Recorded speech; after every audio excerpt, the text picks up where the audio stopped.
I took the fire lookout job in late May of 2018, just outside a small town in southern West Virginia. It wasn't something I had planned long-term. I'd just gotten out of a warehouse job in Ohio and needed something quiet for a few months. A friend of mine knew someone with the Forest Service who mentioned they were short-staffed that season, and within a couple weeks, I was driving down there with whatever I could fit in my car. The tower sat on top of a ridge about 8 miles off the nearest paved road. The last stretch was gravel, narrow, and barely maintained. My car struggled on the incline, and I remember thinking if something broke down out there, I'd be stuck for a while. When I got to the base, I met the district supervisor, a guy named Rick. He was in his late 50s, quiet, not unfriendly, but not the kind of person who made conversation unless it was necessary. He handed me the keys, showed me the basics of the radio, and went over the routine. Check for smoke, log the weather, stay on schedule, keep the place maintained. Simple enough. Before he left, he said something that stuck with me at the time, but I didn't think much of it. He told me, "Lock it up every night. Don't get lazy about that." I said I would. It seemed obvious. The tower was isolated, and the last thing I wanted was some random person wandering in while I was sleeping. The tower itself was a standard setup, for steel legs bolted into concrete, stairs running all the way up to a small enclosed cabin at the top. Inside was a narrow bed, a desk, a radio unit, some shelves, and windows on all sides. You could see miles out in every direction. There was only one door, a heavy metal one with a simple deadbolt lock. That first week went exactly how you'd expect. Quiet days, long stretches of nothing. I'd wake up early, log the weather, scan the horizon, check in over the radio every few hours. At night, I'd read, listen to downloaded podcasts, or just sit and look out at the dark hills. Every night before bed, I locked the door. It became routine. I'd check the handle once or twice just to be sure, then go to sleep. Nothing felt off at first. The first time I noticed something was about 9 days in. I woke up just after sunrise. I remember it clearly because the light was already coming through the windows, and I'd slept later than usual. I got up, stretched, and walked over to the door to step outside and check the morning air. When I grabbed the handle, it turned without resistance. I paused for a second because I was sure I had locked it the night before. I always did. I even remembered standing there, checking it before going to bed. I opened the door and looked out over the stairs, half expecting to see someone down there. There was nothing, just the trees and the empty ridge. At the time, I didn't jump to anything strange. I figure I must have been tired and forgot to lock it. It happens, so I shrugged it off. That night, I made a point to be more careful. I locked the door, turned the bolt, and tested it twice. I even said it out loud to myself, just to make sure I remembered. Locked. I went to sleep. The next morning, same thing. The door was unlocked. That's when it started to bother me. I stood there for a good minute, just staring at the lock. There wasn't any sign of damage. No scratches, no forced entry. It looked exactly the same as always. I went over the night in my head. I remembered locking it. I was sure of it this time. I hadn't had anything to drink. I wasn't half asleep. I did it the same way I always did. I checked around the tower again. No footprints. No sign anyone had climbed the stairs. The gravel at the base would have shown something, but it was undisturbed. I told myself there had to be a simple explanation. Maybe the lock was faulty. Maybe it didn't catch properly unless you turned it a certain way. That afternoon, I tested it a few times. Locked, unlocked, locked again. It seemed fine. It held every time. Still, that night, I double-checked it again before going to bed. Same routine. Same result. Unlocked in the morning. By the fourth time it happened, I stopped thinking of it as a coincidence. I radioed Rick that afternoon and told him the lock might be giving me trouble. I didn't mention the pattern, just said it wasn't staying secured. He came up the next day. He checked the lock himself, took it apart partially, then put it back together. He said it looked old but functional. Still, he swapped it out with a spare he had in his truck just to be safe. Before he left, he asked me something. Door been open when you wake up? I hesitated for a second, then said yes. He nodded, like that confirmed something. I asked him if that had happened before. He didn't answer right away. He just looked out past the tower, toward the trees on the west side. Then he said, "Just keep it locked." That was it. No explanation. That night, with the new lock installed, I went through the same routine. Locked it, checked it twice, then went to bed. I woke up just before dawn this time. I didn't get out of bed right away. Something felt off, but I couldn't say why. Then I noticed the door. It was slightly open, not wide, just enough that I could see the dark gap between the door and the frame. I sat there for a while, just looking at it. I knew I had locked it. I was beyond sure at that point. I didn't hear anything during the night. No footsteps, no movement on the stairs. Nothing that would suggest someone had come up there. But the door wasn't just unlocked anymore. It had been opened. I got up slowly and walked over to it. My first thought was that maybe the wind had forced it open somehow. But the door was heavy. It didn't just swing open on its own. I stepped outside and looked down the stairs. Still nothing. No one. No movement in the trees. But I had a feeling I couldn't shake, like I wasn't alone up there anymore. I shut the door, locked it again, and didn't go back to sleep. After that, I started paying closer attention to everything. The next few days, I noticed small things. The chair near the desk would be slightly out of place in the morning, not moved across the room, just turned a few degrees from where I left it. Once, a notebook I kept on the desk was open when I woke up, even though I always closed it before going to bed. These weren't big, obvious signs. If it had happened once, I would have ignored it, but it kept happening. Always overnight. Always when I was asleep. I stopped sleeping deeply after that. Every little sound would wake me up. The tower creaked sometimes in the wind, and I'd sit there listening, trying to tell the difference between normal noise and something else. About 2 weeks into the job, I woke up in the middle of the night to the sound of the stairs. It was faint, but I recognized it right away.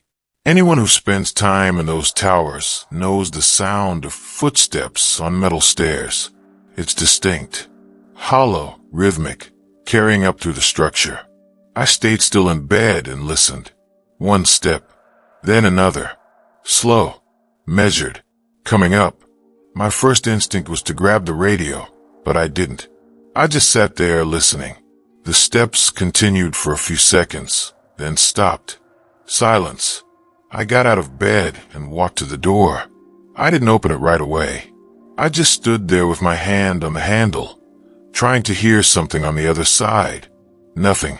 After a minute, I unlocked it and opened the door. The staircase was empty. I went out onto the small platform and looked down.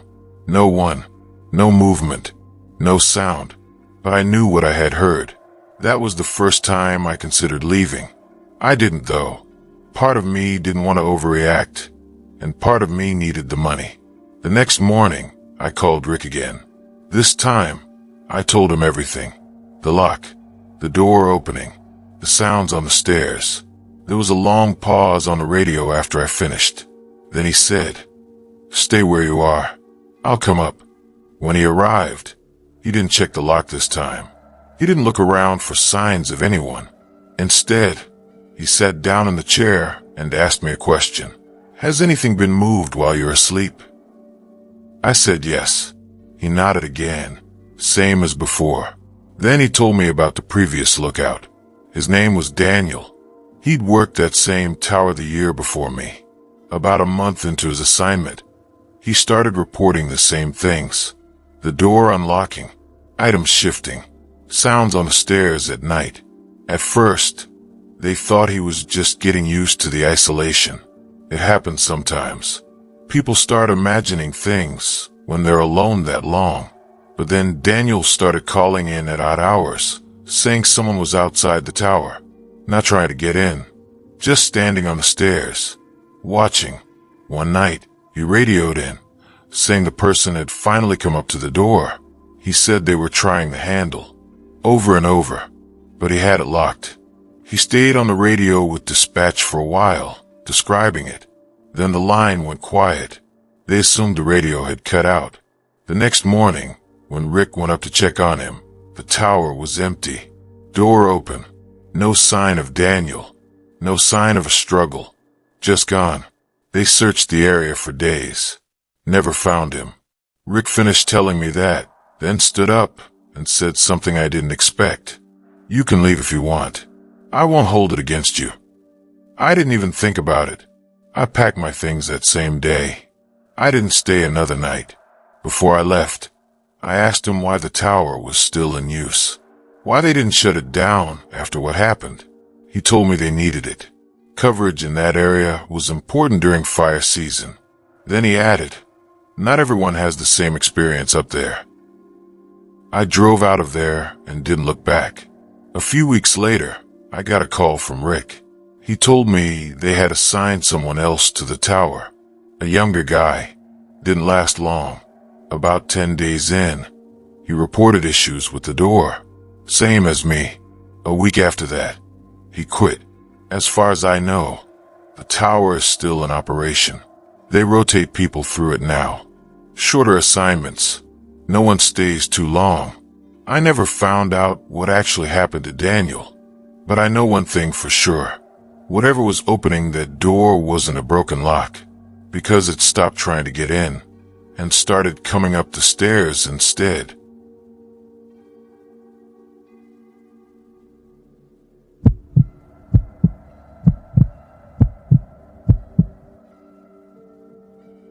I didn't grow up in Tennessee.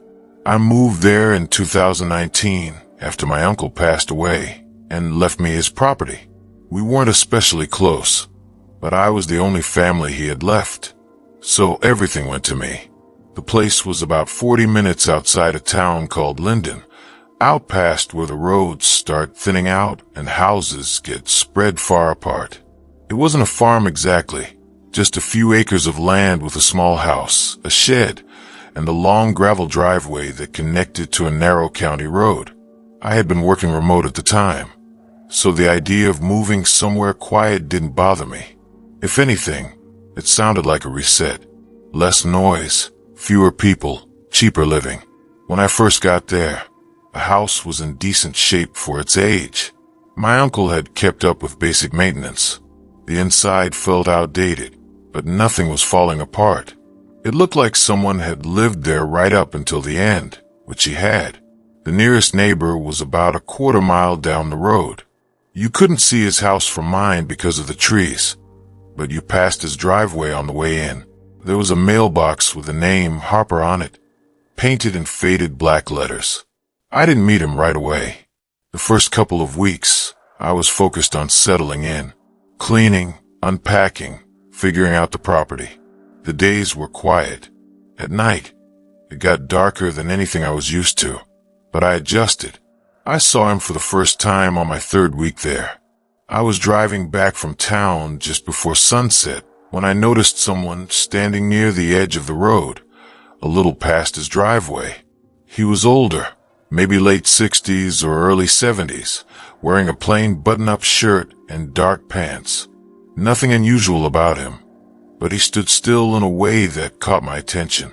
Not waiting for anything, not walking, just standing there, facing the road. As I got closer, he turned his head slightly and looked at my car.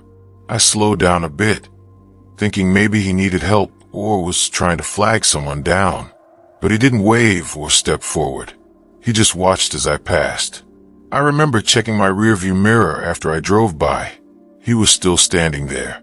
I didn't think much of it at the time. People in rural areas have their own routines. Maybe he just liked standing out there. A few days later, I saw him again. Same spot, same time of day, just about sunset. Same posture. That's when I started paying attention. Over the next week, I passed him 3 more times. Always near the road. Always in the late afternoon or early evening. Always alone. He never tried to talk to me. Never waved. Just watched. It wasn't threatening exactly, just off. Eventually, I decided to introduce myself.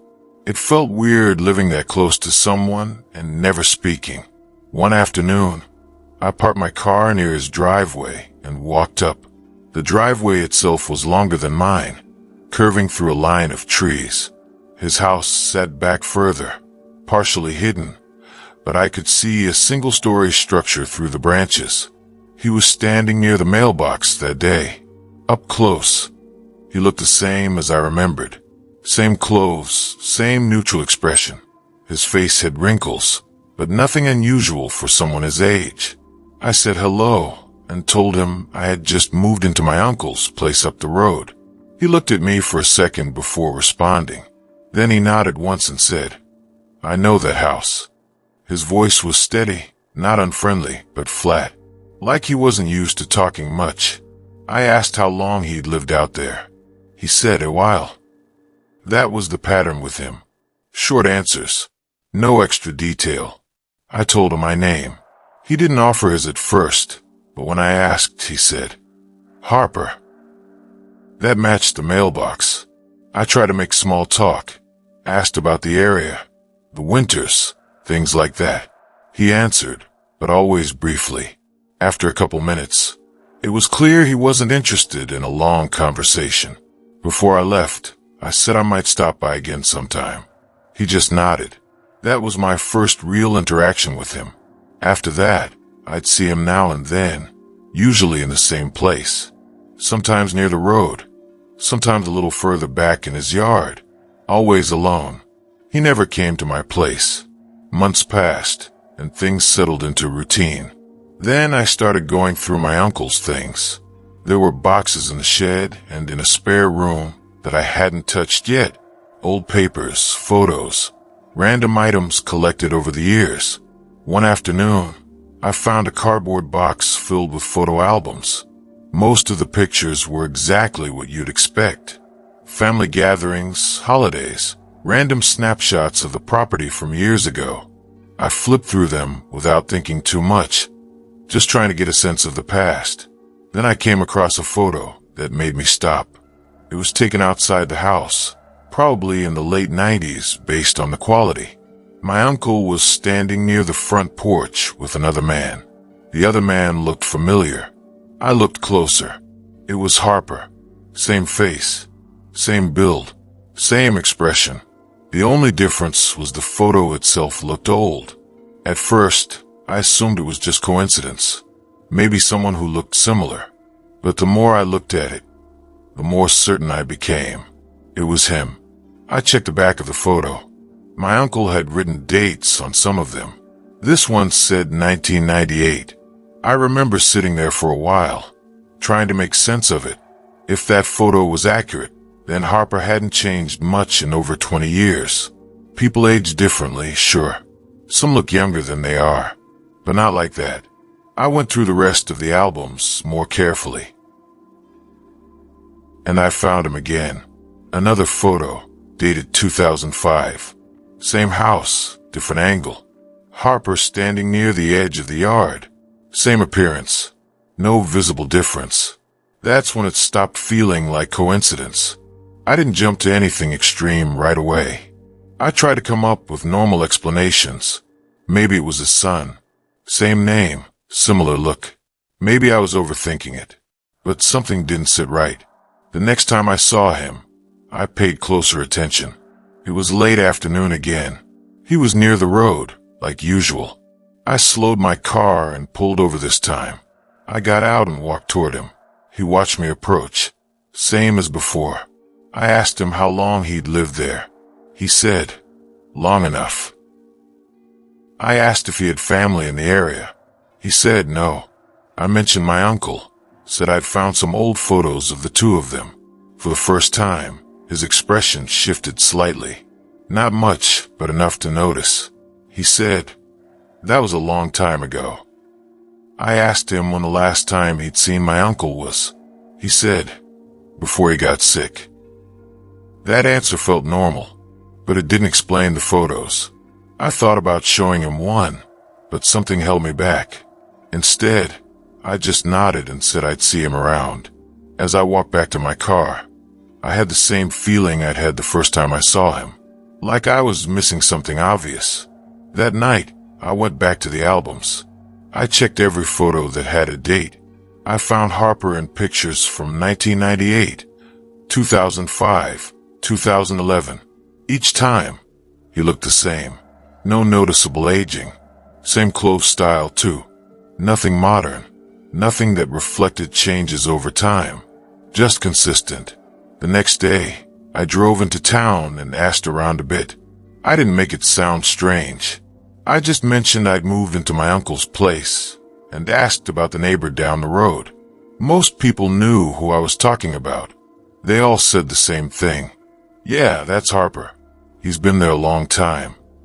When I asked how long, the answers got vague. Since I was a kid. Been around forever. No one gave a specific number. One older guy at a hardware store said something that stuck with me. He was old when I was young. I asked what he meant by that. He shrugged and said, just the way I remember it. That didn't help. If anything, it made it worse. I went back home and tried to ignore it for a while. I told myself it wasn't my business. People live how they live. But once you notice something like that, it's hard to unsee. Over the next few weeks, I kept track of when I saw him. Same pattern. Late afternoon or early evening. Near the road.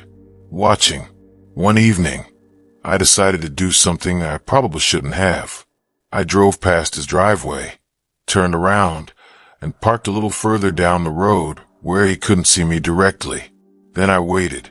It was getting close to sunset, the time he usually appeared. After about 15 minutes, I saw him.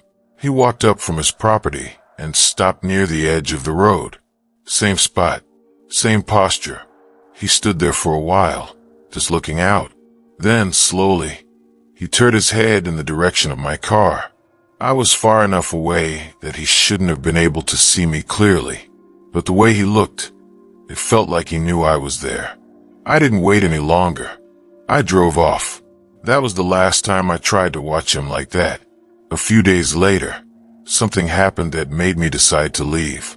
I came home late from town, later than usual. It was already dark. As I turned onto my driveway, my headlights swept across the yard, and for a second, I saw someone standing near the side of the house. I hit the brakes. The figure didn't move. I turned the wheel slightly to get a better angle with the lights. It was Harper, standing in my yard, closer to the house than I had ever seen him before. He wasn't looking at me. He was looking at the house. I stayed in the car for a few seconds, trying to process what I was seeing. Then I opened the door and stepped out. The moment I did, he turned his head toward me. Same expression. Calm, neutral, like he had every right to be there.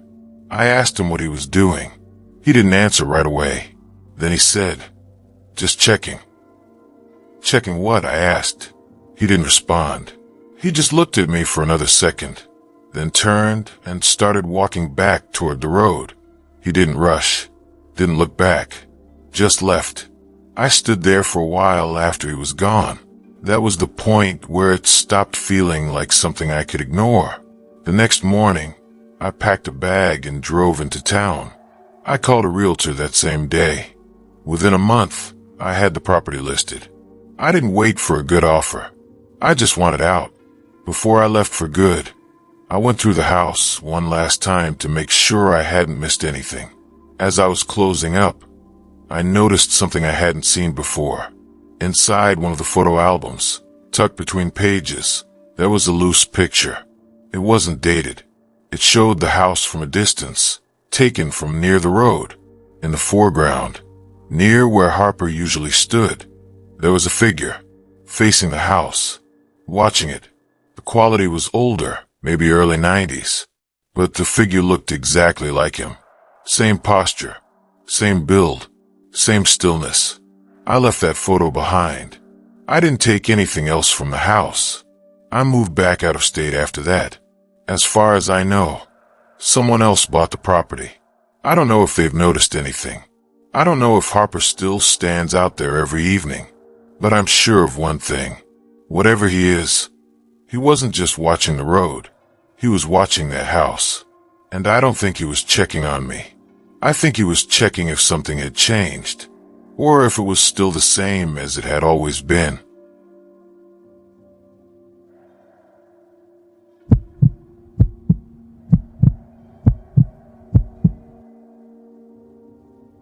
This happened in October of 2021, in the Great Smoky Mountains on the Tennessee side. It wasn't deep wilderness by expert standards, but it was far enough off the main trails that you wouldn't see many people once you got past the first few miles. There were 4 of us on that trip. Me, my friend Tyler, his cousin Mark, and a guy named Jesse, who I'd met a couple of times before, but didn't know that well. The plan was simple. Hike in about 6 miles, set up camp near a creek that Tyler had been to before, stay 2 nights, then hike back out. Nothing extreme. We had decent gear, enough food, and the weather was clear when we started. The first day went exactly how it should have. We parked at a trailhead just after sunrise and started in. The trail was marked for the first few miles. Then it branched off into a narrower path Tyler said would take us closer to the creek. He'd done it once before, so we followed his lead. By early afternoon, we found a good spot. Flat ground, trees for cover, water nearby. We set up 2 tents, one for me and Tyler, the other for Mark and Jesse. Everything felt normal. We spent the rest of the day doing what people usually do on trips like that. Cooking, talking, sitting around. There was no cell service, which we expected. It was quiet in a normal way, not the kind of quiet that feels wrong. That changed a little after dark, but not in a way I could explain right away. At some point, Jesse mentioned that it felt like the woods were too still. Not silent, just less active than it should be. No insects, no distant animal movement, nothing shifting in the brush. Tyler brushed it off.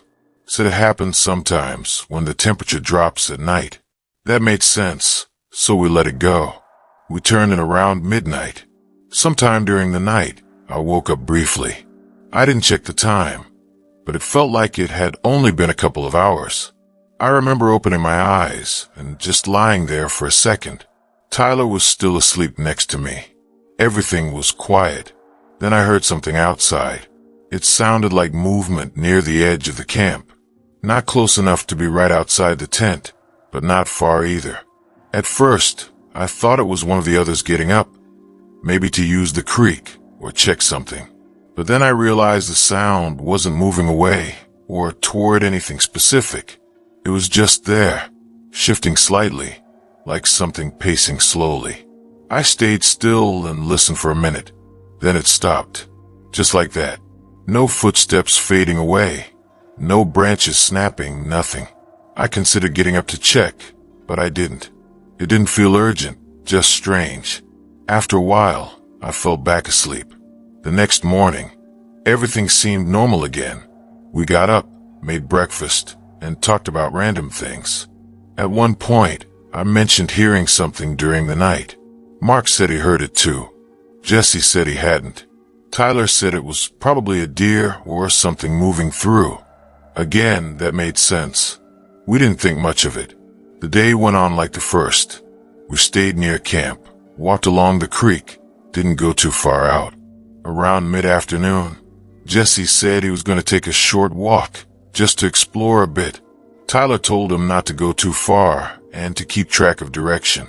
Jesse said he would. He didn't take much with him. No backpack, just a small flashlight and his phone, even though there was no signal.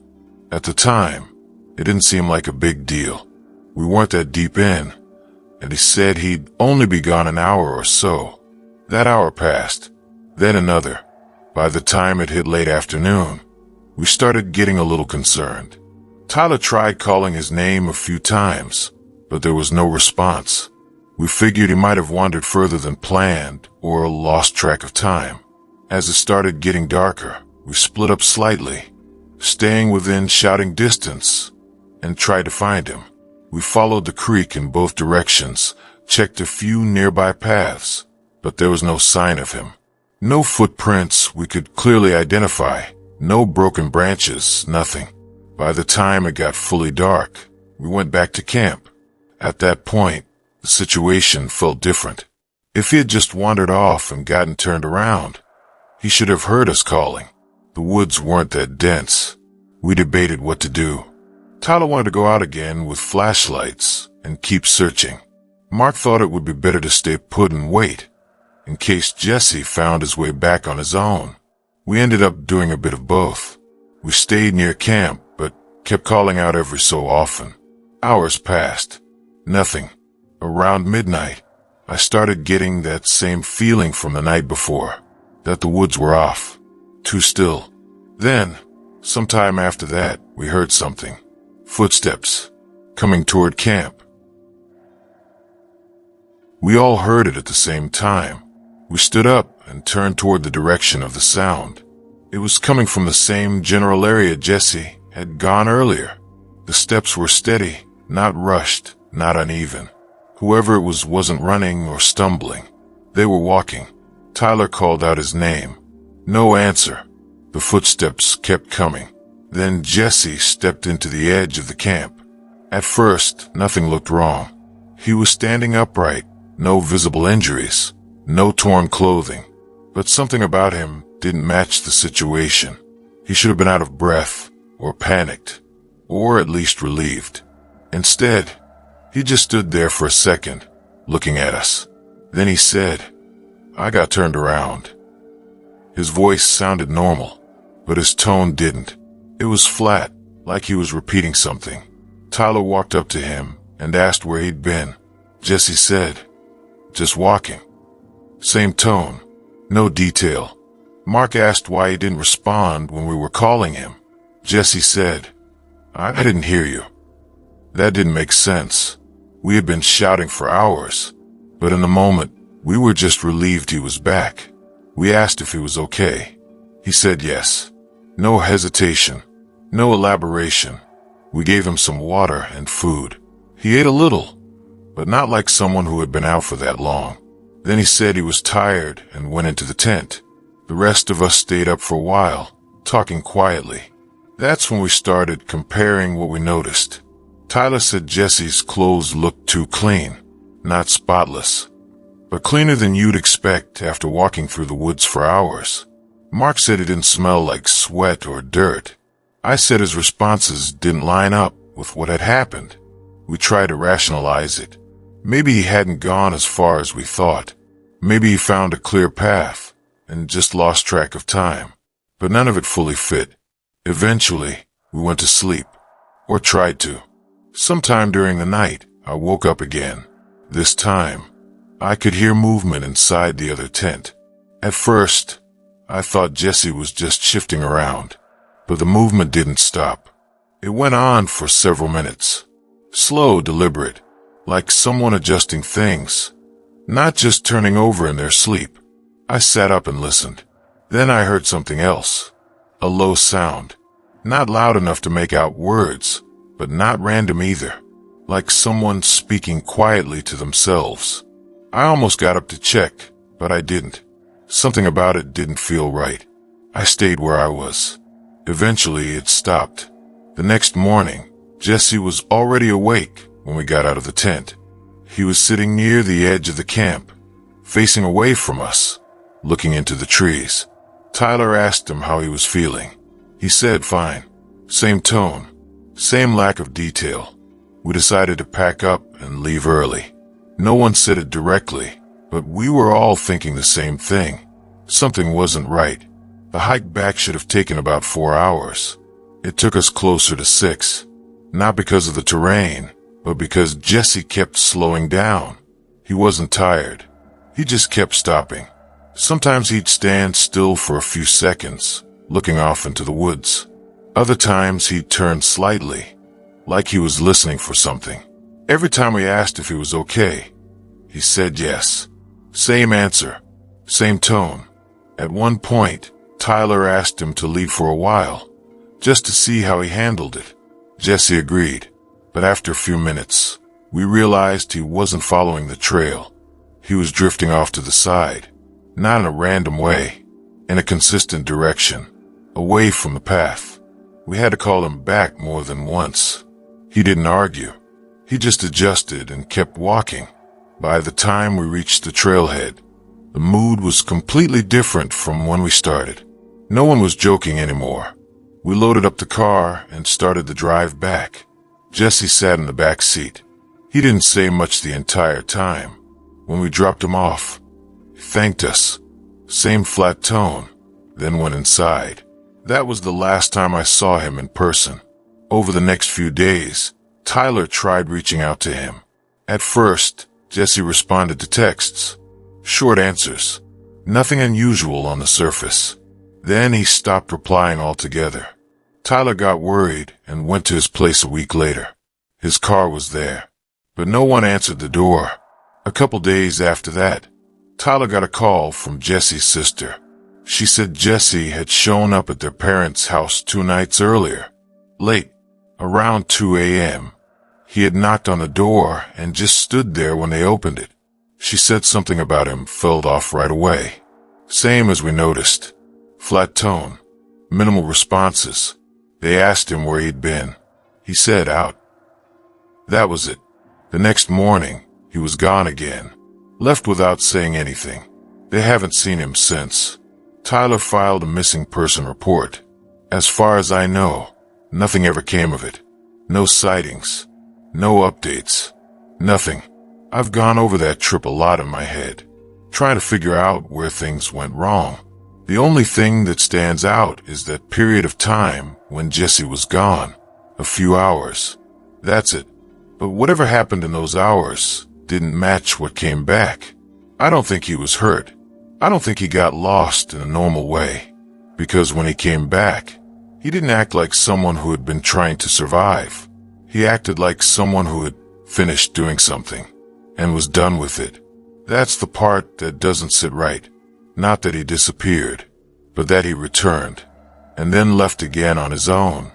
Like wherever he went the first time wasn't the end of it, just the start.